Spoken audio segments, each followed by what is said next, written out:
Et eux, bien sûr, ont une vision du mot médicalement qui est assez précise. Et moi, je leur réponds dans ma naïveté de l'époque, mais on a 2 médecins et 3 kinés. Donc là, ils ont compris que je n'étais pas encore prêt pour aller plus loin dans la démarche.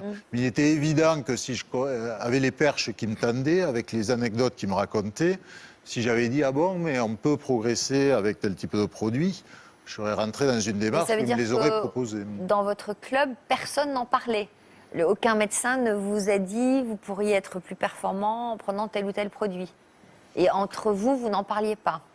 Ça restait assez anecdotique. Il existait parce qu'il y a. Il n'y avait pas des copains plus musclés que d'autres que vous voyez dans les vestiaires et vous n'avez jamais posé de questions en disant « Non, tu fais de la muscu, tu prends des trucs, je sais pas moi ».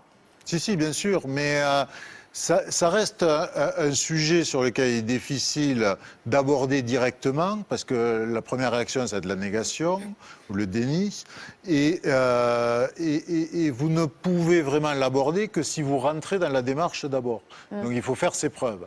Et moi, obligatoirement, je ne rentrais pas dans ce cadre-là.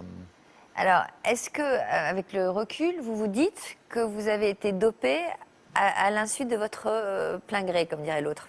Oui, alors j'explique que lors de la Coupe du Monde 1995, j'ai une progression physique et un ressenti physique qui correspondent totalement aux caractéristiques de produits de type corticoïde, qui sont des produits qui éliminent les sensations de fatigue, de douleur, qui donc permettent de sublimer son corps.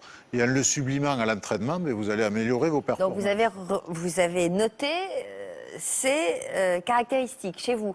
Alors, je les ai d'autant plus notées que sur une pratique bien particulière qui est la musculation, j'ai battu un de mes records. Et on vous donnait des trucs à prendre? Vous preniez C'était fait de manière suffisamment subtile pour qu'on n'ait pas à rentrer dans la démarche.